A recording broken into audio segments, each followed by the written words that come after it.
This is an awareness test.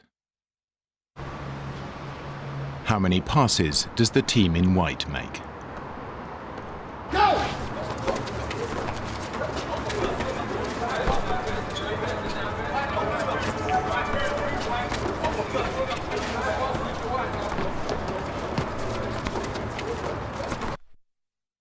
The answer is 13.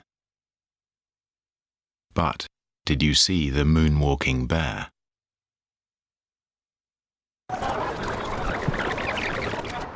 Go!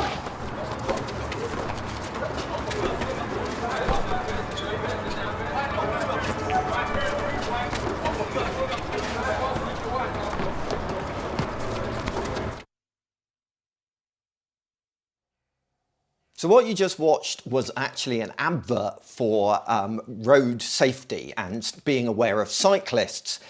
But it has interesting consequences and for us as web designers as well as we create user experiences. The reason that you didn't see the moonwalking bear was because of something called cognitive load. There was so much going on, there was so much to concentrate on that your brain filtered out what it considered to be irrelevant information. You were told to count the number of passes, so you ignored the moonwalking bear. It's a really interesting phenomenon that has enormous ramifications on how we design user interfaces, because if you can miss a moonwalking bear, your users can miss your call to action. Now I know what you're thinking, but I look at our website and it's so clean and it's so simple and it's so straightforward. It's nothing like the complexity of seeing that ball passed around. But is that actually the case? Think about it for a moment. Users that come to your website are not as familiar with the website as you are, right? They don't know their way around it. It's unfamiliar to them, and so their cognitive load increases. They become overwhelmed by all that's going on, and that makes it extremely likely that they're going to miss your call to action. But you might have done some usability testing, and that might have reassured you that actually everything's fine. But again, is it really? Think about it, right?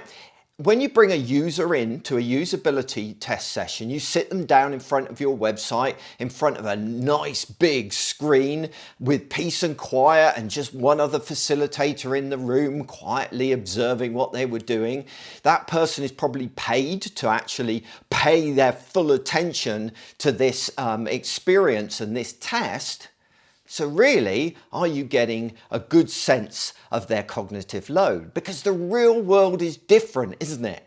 I once went and did some in-field usability testing to overcome exactly this problem, and it was a fascinating experience. I went to a lady's house and she opened the door to me, and immediately 2 cats came out. So I went into the house and she was a stereotypical cat lady. There were cats everywhere. She had 9 cats in total, and every surface was covered with little ornaments of cats, and on the wall there were pictures of cats. So we sat down to do the usability test session, and the minute she sat down, a cat jumped onto her lap. Right? So she was doing the whole of the usability test session while stroking and giving attention to this cat.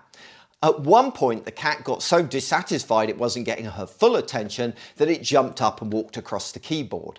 That's the real world. That's the world where people are interacting with your websites. And that is why keeping the cognitive load of users low is so important. We need to make the simplest user interfaces possible if we're not going to overwhelm people and they start missing what really matters. People aren't accessing your website sitting at a desk in quiet. They're accessing it at home with the screaming kids in the background, or they're accessing it on a mobile device while they're waiting for their train with crowds of people and noise.